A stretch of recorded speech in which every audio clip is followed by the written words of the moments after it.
سلام قطعنا هبلنا كم يتصنعون كبرتها تلتي حزون كم تلمود حدش تمع بالتات حزنانا باهم متينا لنا نلو معنتن ريوم عندي أجندهاتنا دما أنت يوم أبز حزي كربا أوانات بزجاجة دمل كوعز قرار بزلو دبنا قينات يتبان تجرين سعيو بأجو كفتح أنت زي كيلو أهكراو كينات كفتر عبي تقولو على وكبل إنستيتوت عالم لغة قدات نحن نت جرمن SWP أقال يركب بتوسخ دما أتي ناي بلتقنا ناي حيلي أو وفافران متسقق عن زملكت نابدو بتقرين إيرتران استفلا حيلي تاتو نات أقعي يركب إزي بزرزر ناباهم كنو بلينا بتوسخ دما أمتاي كبابي انتا عينت حيلتات يزقاجولو ناي درون منقسقاساتون انتاي مثل نزبل زبز عنا حدا حابريتالو نسوون ناباهم كنو بلينا كلا إدما باندات تجارو أبز حز ساعات قديمهم زلوا باسن مثل لامن سعيبو بدعم عبيت مع بالتات أبحث يركزي إنها تقالع يزركب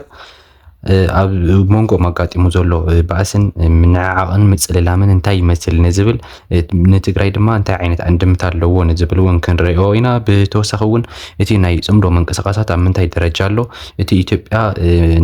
ناي بلزقنا حلفتي كبتنو زمكرو زلو ناي صمدو منقسقاسات انتاي عينت عمامات النعمة ميركب أو ساعات زي انتاي عينت معبالتات اللو زبلون حجر بزبل ملكوعن ناباخون كبلي كمون سرعة بلزقنا حزونا بلع لتقراي ناي درون دبداب نمكير تدقاقا مزوخنا دهساساتنا كايدا يزركب أو استفلالي كفالات ناي تقراي دما ببزحن تدقاقا من دهساسات ناي درون ناتخايدو يزركب نسعيبو دما حزوون هزبنا قدمنا بستخالو متأن تنقاقا نخقبره كنا محلالف نفوتو كمون اتناي سراويت بيز ويكات ناي TDF كايداون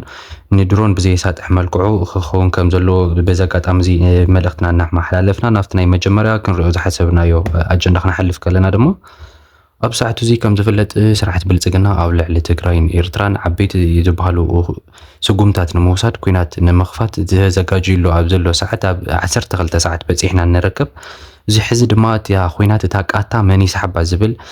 ناي تثبيت خوناتات يتفتيرو زلو بساعتو زي نزيعيبو دما حزي اتناي SWP تباهيلو زفلت إنستيتوت عالم لغة قدات نحن ناي جرمن وقعوا بزخنا مجلس أو تيولو زي مثلا زي نبوزحت ኢንፎርሜሽናት ጋዘር ገይሩ ዘውጾ መጽናዕት እዩ እዚ ድማ እንታይ ዝብል እቲ ሕዚ ዝፍጠር ዘሎ ናይ ኩናት ደመና ኣብ መንጎ ትግራይ ኤርትራን ኢትዮጵያን ክፍጠር ዝኽእል ኩናት ካፍቲ ናይ ተኸባቢ ዘሎ ከባቢ ሓሊፉ ናብ ኣህጉራዊ ኩናት ክፍጠር ከም ዝኽእልን ከምኡንቲ ፕሮክሲ ዋር ወይ ካት ናይ ወኪልና ጦርነት ክኸውን ከም ዝኽእልን ኢሉ ወግሑ ዝኾነ መጽናዕቲ ኣውፅኡ ዘሎ ሕብረት ተኸታተልቲ ነዚዑ ድማ እቲ ሕዚ ንሕና እውን ረኺብና ዘለና መረጋገፂ ሓበሬታ ድማ ስርዓት ብልጽግና ሕዝውን ድሩዓት መሳርሕታቱን ሙሉእ ሰራዊቱን ናብ ዶባት ናይ ትግራይን ናይ ኤርትራን ናብ ትግራይ ብኣንፈት ቆቦ በአንፈት ዓፋር ከምኡውን በአንፈት ምዕራብ ትግራይን ዘቀራረበ ክኸውን ከሎ ናብ ኤርትራ ድማ ብግንባር ቡሬ ወይ ከዓ በትናይ ዓፋር ግንባር እናቀራረበ ከም ዝርከብን በዝሕ ዘለዎ ሰራዊቱ ድማ ናብቲ ከባቢ የስፍር ከም ዘሎን ዝተፈላለዩ ዓይነት ዘመናውን ቀለልትን ከበድትን መሳርሕታት ድማ ናብቲ ከባቢ ይጓዓዓዝ ከም ዘሎን እዩ ዝበፅሐና ሓበሬታ ኣመላኺቱ ዘሎ እዙይ ዘርኢና ድማ እቲ በብእዋኑ እናገደደ ዝመፅእ ዘሎ ፖለቲካል ቴንሽን ወይ ከዓ ናይ ፖለቲካዊ ምስሕሓብ ኣብ መንጎ ትግራይን ኢትዮጵያን ዘሎ ከምኡውን ኣብቲ ናይ ጽምዶ ምንቅስቓስ ዘሎ ጽምዶ እቲ ናይ ኤርትራ እውን حاويسو منجست بلتقنا حزون قبل على تجرين إيرتران سجوم تنخوصد أبز حلفة جم أخيبهم ما بيلو مونيروم جيمو مونيروم نسيع ويد محزي تناي وتعدراوي سجوم تخوصد اللود زبل جم دحر موضوعهم حزي أبز تفعل على كبابتات سجوم تنموصد ناي درون ده أساسنا كيادو يركبوا كمون تناي سراويتهم مكررابات بستفعل على ناي دوب كبابتات زلوا سراويتهم دما أبتت أنك خون تعزيز يركب كبرات خاتل تزينا كل ما حبر سونا نخبت حزون شير كبروا مخنياتو محبرسبنا نزي ነገሩ እዚ يريد ኮይኑ ንኽጸንሕ ማለት እዩ خبرات ተኸታተልቲ بتوسخ دما እቲ ናይ ድሮን ቤዛቱን ኣብ ዝሓለፈ ነገርናኩም ከም ዝነበርና ኣብ ኮምቦልቻ ኣብ ዓፋር ሰመራ ከምኡውን ኣብ ባህር ዳር ዘሎ ድሮን ቤዙን ብዝተፈላለዩ ናውቲ ናይ ሎጂስቲክስ ናውቲ ፉል ጌሮም ሬድ ጌሮም ኣለው እዘን ናይ ድሮን ቤዝ እዚኣተን ድማ ከኡ ተበጊሰን ናብ ትግራይ ናብ ኤርትራን መጥቃዕትን ምፍጻም ማለት እዩ እቲ ቀንዲ ዕላማኦም ኣብ ዝሓለፈ ገምጋም ናይ ኣኼቦምን ዘሳልጥዎን ዝገምገምዎን ድማ እንታይ ዝብል لك خمت أمريكا قبل علي إيران زجبرتهم متقعتي نتهم مرحتهم مقدم مزقنصلتهم كم عينة استراتيجي خنطق كم زلنا زيد ما اتناي ኢንሳ ክፍሊ ነዚ ሓላፍነት እዚ ወሲዱ ናይቶም ሓለፍቲ ዘለዎ ሎኬሽን መንበሪ ገዝኦም ኩሉ ነገራቶም እያንዳንዱ ሕድሕድ ምንቅስቃሳቶም ኣብ ትሕቲ ቁፅፅር ክገብር ከም ዘለዎን ዝብል ትእዛዝ ከም ዝተመሓላለፈሎምን እዩ ዝበፅሐና ሓበሬታ ዘመላክት ዘሎ ክቡራት ተኸታተልቲ። ነዚ ስዒቡ ድማ ኣብ ልዕሊቶም ናይ ትግራይ ሓለፍትን ወታደራውያን ጀነራላትን ካልኦት ላዕለዎት ፖለቲካውያን መራሕትን ከምኡውን ኣብ ናይ ኤርትራ ናይ ፖለቲካውያን ወታደራውን መራሕቲ ኣብቶም ዓበይቲ ዝበሃሉ መራሕቲ ንቀደም ስጉምቲ ክውሰድ ናይ ድሮን ቅኝት ክግበርን ከምኡ ድማ ናይ ኢንሳ ሓለፍቲ ድማ ናይ ኢንሳ ስራሕትታት ድማ ነዞም ሓለፍቲ እዚኣቶም ታርጌት ገይሩ ምንቅስቃሳቶም ኩሉ ሪፖርት ንክገብርን ንክስንድን እዩ ተዋሂቡ ዘሎ ዳይሬክሽን ዘመላክት ዘሎ ክቡራት ተኸታተልቲ። እዚ ማዕረኽ እንደየናይ ሕዚ እውን ደም ኣፋሳሲ ዝኾነ ኩናት ጀኖሳይድ ኣብ ልዕሊ ትግራይን ኤርትራን ይእወጅ ከም ዘሎን ክንደይ ዝኣክል ምድላዋቶም የፃፈፉ ከም ዘለውን ቶም ናይ ብልፅግና ሓለፍቲ ድማ ሕዚ እውን እቲ ናይ ቅድሚ ሕዚ ዝነበረ ኩናት ከይኣኽሎም ሕዚ እውን ተወሳኺ ዝኾነ ኩናት ንምኽፋትን እቲ ተሪፉ ዝነበረ ማሕበረሰብና ሕዚ እውን ኣብ ስቃይ ኣብ ሽግር ኣብ ጥሜት ኣብ ሓሳረ መከራ ዘሎ ህዝብን ሕዚ እውን ሽግሩ ንኸይውዳእ ዝገደደ ጠቕሊሎም ንኸጥፍእዎን ይምክሩሉ ዘለው ሰዓት እዩ ኮይኑ ዘሎ። እቲ ናይ ፅምዶ ምንቅስቃስ ነዚ ኩነታት እዚ ብታይ ዓይኒ ይምልከተሎ ንዝብል ድማ ናይ ፅምዶ ምንቅስቃሳት ሕዚ እውን ነቲ ኣቐዲሙ ነቲ ናይ ህዝብና ዘሎ ኑሮ ብምምልካት ብቐዳምነት ነቲ ናይ ቀርኒ ኣፍሪካ ዘሎ ፖለቲካዊ ኣካይዳ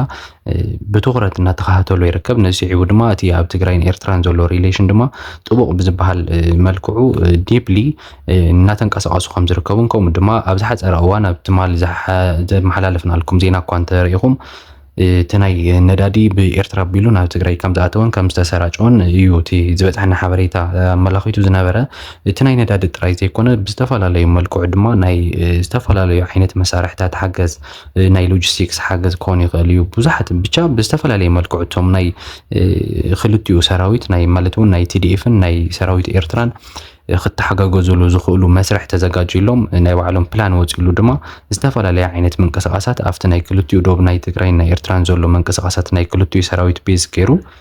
ክልቲኦም ሰራዊት እናተናበቡ ክኸዱ ከም ዘለዎምን እናተናበቡ ድማ ምድላዋት ክገብሩ ከም ዘለዎምን ኦሪየንቴሽን ተዋሂቦም ይሰርሑ ከም ዘለውን እዩ ዝበፅሐና ዘሎ ሓበሬታ ዘመላክት ዘሎ። እቲ ናይ ፅምዶ ምንቅስቃስ ሕዚ እውን ካልኦት ፓርትነራት እናወሰኸ እዩ ዝርከብ። ካልኦት ዓይነት ፖለቲካውያን ድርጅታት እውን ነዚ ነገር እዚ እናደገፍዎ ይርከቡ። ከም ኣብን እውን ሓዊሱ ነዚ ናይ ፅምዶ ምንቅስቃስ ብሰላማዊ ምንቅስቃስ ዝግበር ቃልሲ ብዘይምንም ቅድመ ኩነት ክንድግፍ ኢና ዝብል መግለፂ እውን ኣውፅኦም ኣለዉ ክቡራት ተኸታተልቲ። እዚ አንኤክስፔክትድ ዝኾነ መግለፂ እዩ። እቲ ናይ ኣማራ ብሄራዊ ንቅናቄ ዝብልዎ ኣንጻር ትግራይ ዝኸይድ ዝነበረ ውዳበ ሕዚ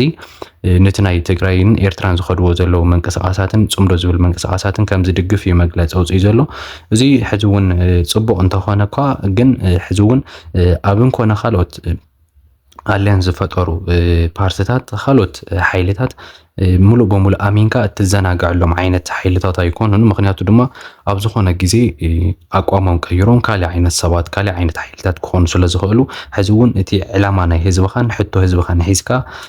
ኣብቲ ዝግባእ ኣጀንዳኻ ሰሚርካ ክትቃለስ ጥራይ ዘለካ ክንብል ንደሊ ክቡራት ተኸታተልቲ። ዝኾነ ኮይኑ ግን እቲ ናይ ፅምዶ ምንቅስቃስ ሕዚ እውን ዝተፈላለዩ ሓይልታት እናወሰኸ ኣድማሱ እናስፈሐ ኣብ ዝለዓለ ብርኪ በፂሑ ይርከብ። ነቲ ካብ ፀላኢ ካብ ብልፅግና ክመፅኦ ዝኽእል ዝተፈላለዩ ዓይነት ወራራት ድማ ክምክተሉ ኣብ ዝኽእል ኣብ ዝለዓለ ደረጃ በፂሑ ከም ዝርከብ እቲ ናይ SWP ዝብል ናይ ኢንስቲትዩት ዓለም ለኸ ጉዳያት ድሕንነት ናይ ጀርመን እውን ነዚ ብዘረጋግፅ መልክዑ እዩ ፀብፃብ ኣቃሊዕዎ ዘሎ። እቲ ክፍጠር ዝኽእል ኩናት ግን ሕዚ እውን ፕሮክሲ ዋር ክኾን ከም ዝኽእል ናይ ውክልና ኩናት ክኾን ከም ዝኽእል ዝተፈላለያ ናይ ምዕራብ ሃገራት ድማ ኣብዚ ኩናት እዚ ኢደን እተን ክሕምሳ ከም ዝኽእላን እቲ ዘሎ ናይ ቀርኒ ኣፍሪካ ፖለቲካዊ ኣካይዳ ድማ ናብ ፀልማት ከእትዎ ከም ዝኽእልን ቀይሕ ባሕሪ ብምሉኡ ካሊእ ናይ ጂኦግራፊካል ቼንጅ ከምፅእ ከም ዝኽእልን ሓደሽቲ ካርታታት ክፍጠሩ ከም ዝኽእሉን ዘጠንቅቕ ሓበሬታታት እዩ ብዝተፈላለዩ ማዕከን ዜናታትን ተንተንቲ ፖለቲካን እናወፀ ዝርከብ ክቡራት ተኸታተልቲ።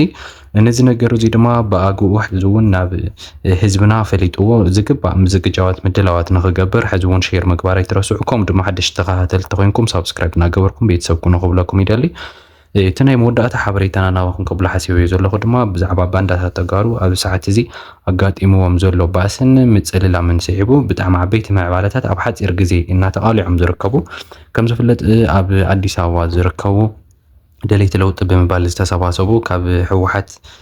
ዝተፈንጨሉን ኣቐዲሞም ተፈንጨሎም ፀንሑን ካልኦትን ሓይልታት ተሰባሲቦም ዝገብርዎ ዘለዉ ምንቅስቃስ ኣለዎት እንተኾነ ግን እቲ ምንቅስቃስ ንሱ ሕዚ እውን ሓደ ዓላማ ሒዙ ሓደ ዳይሬክሽን ሓደ ኣንፈት ሒዙ ንጹር ዕላማ ሒዙ ክንቀሳቀስ ኣይከኣለን